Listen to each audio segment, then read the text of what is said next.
Are we live? I think, yes, we are live. Okay, here we go. All right.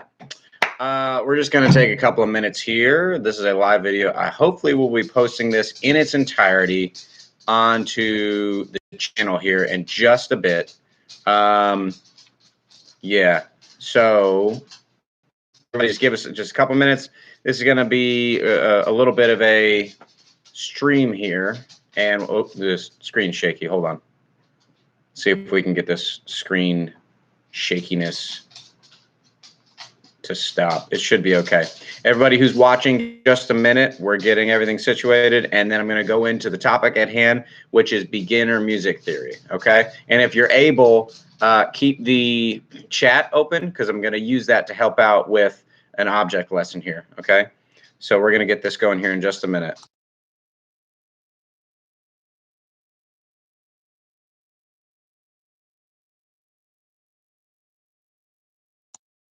All right. Hopefully. All right, here we go. We're going to get started here. This is going to go back live onto the channel afterwards, and I'll edit or do whatever if we need to. Okay, so let's talk about beginner music theory. All right. And I apologize if anything gets shaky here. But let's talk about beginner music theory here. I want to talk about the basic foundational structure of music theory, okay, and what it can do for you as a musician. Now, you can be a violinist, you can be a guitarist, you can be a bassist, you can be a drummer. It doesn't matter, including drummers, okay? I know a lot of drummers who use music theory and really exceptionally well, okay? I just want to talk about the foundational principles of music theory. Doesn't matter how old you are, how young you are, doesn't matter if you just started music today, okay? This is going to be useful to you, all right? In music, there is, and you probably hear my dog next to me, sorry about that. In music, there are only 7 letters, okay? Only 7 letters, that is it. A, B, C, D, E, F, G. Okay, I just counted that wrong, but forget it.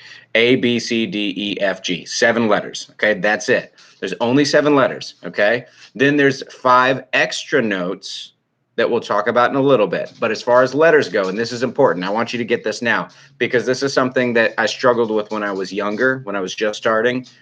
Only 7 letters. You'll never have anything other past a G, okay? Because music always goes back to A after G, okay? So keep that in mind. Goes back to A after G.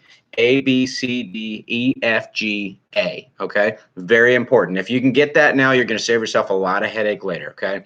And it's very, very useful knowledge to have, okay? So stick with me here. Then again, there's 5 additional letters that will use sharps and, 5 additional notes that will use sharps and flats. 5 additional notes that will use sharps and flats, okay? So altogether, 12 unique notes, okay? I didn't say letters, I said notes, 12 unique notes, and then it repeats again after that, okay? Now, why is this important? Because you'll use this on your instrument, violin, guitar, bass guitar, and drums if you want to tune drums or timpani or anything like that, okay? So keep that in mind, but that's going to become a big thing for you, okay? Now, on the violin, we have strings, right? So let's just talk about the violin for a second, and let's just start with the open A string, okay? So the open A string starts on A. Then it goes to B, which is your first finger, and then C natural, which is a low 2 on the A string, okay? And then a D, which is a regular 3 on the A string, and then a 4, which is an E, which is the same as your open E string, okay?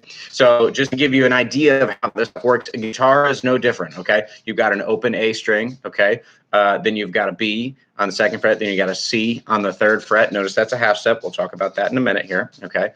On the 3rd fret, and then you go to D on the 4th fret. Now the guitar is tuned in 4ths, whereas the violin is tuned in 5ths. So my guitar students, my violin students, I have to make a delineation there because they're not tuned the same way. One is tuned in something called a 4th, one is tuned in something called a 5th.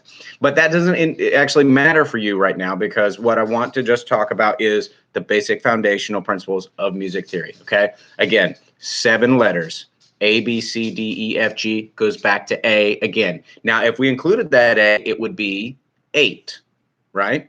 It'd be 8 letters, okay? And some of you may know this word. It's called an octave, okay? So I want you to imagine this. I want you to imagine a building, okay?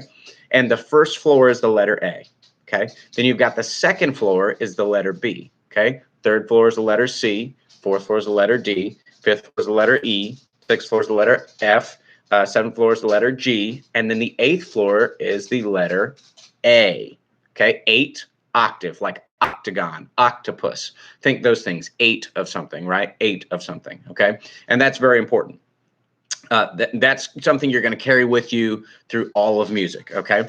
Now, I'm not even going to get into sharps and flats. Let's pretend like sharps and flats don't exist right now. Okay.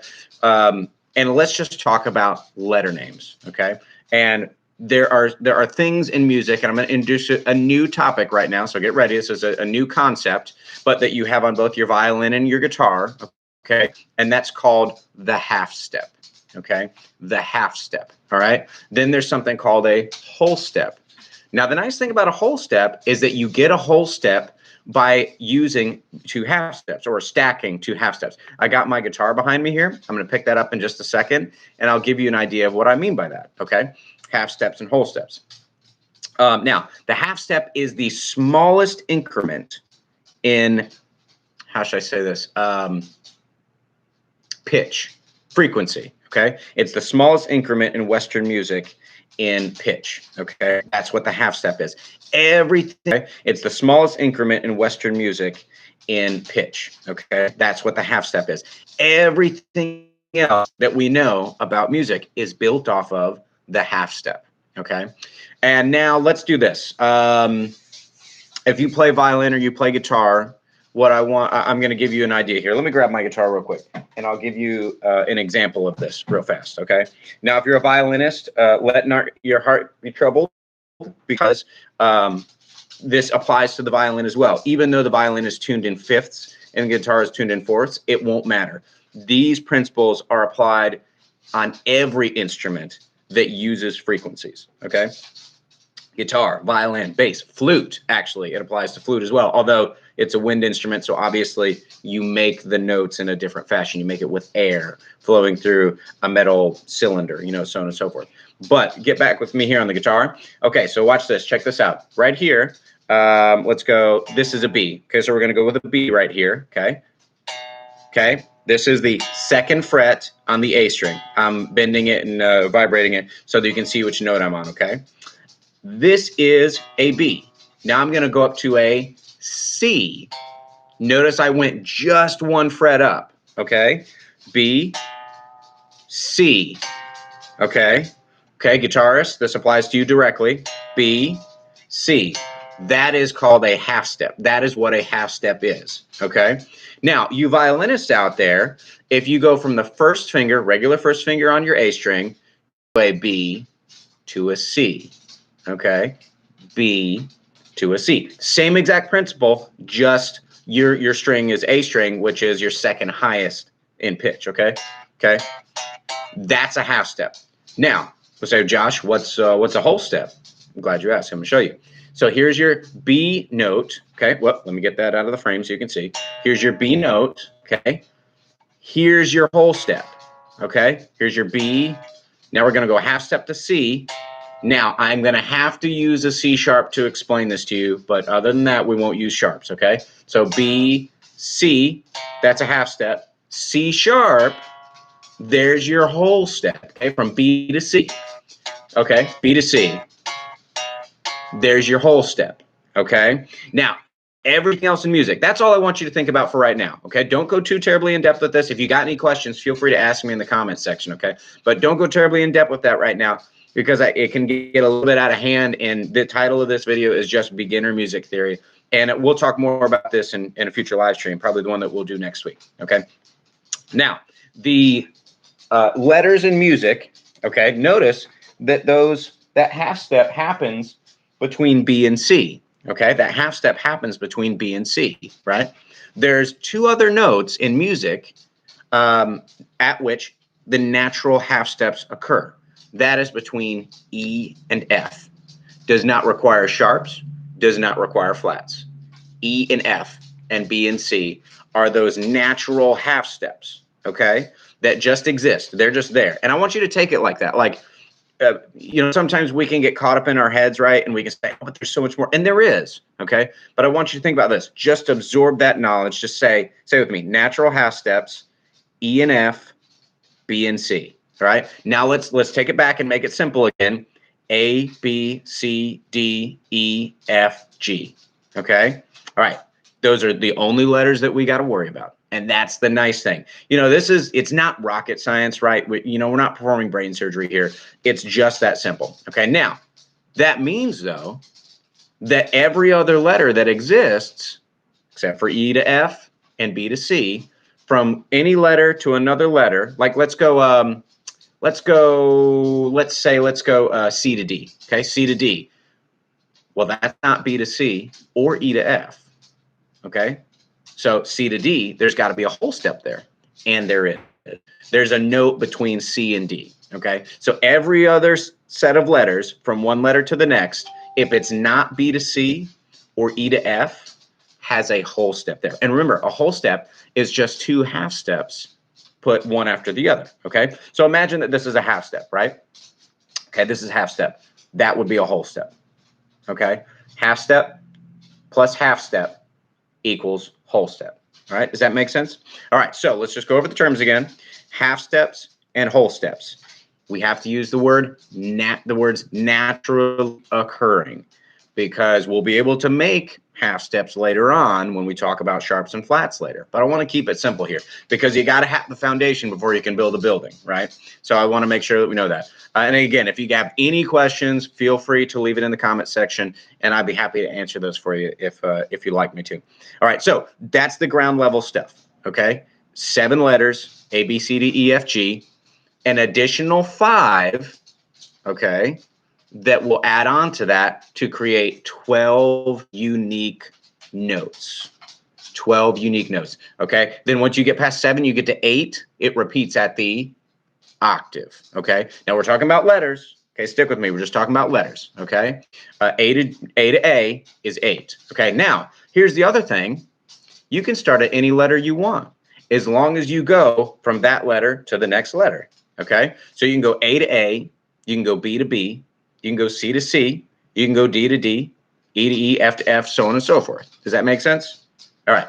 Again, let me know if you have any questions on that. But that's the ground level stuff, okay? And I didn't want to throw anything crazy at you. This may be stuff that you guys already know, or you gals already know, and that's fine. But I wanted to start, you got to start somewhere. I wanted this to be ground level stuff for everybody, okay?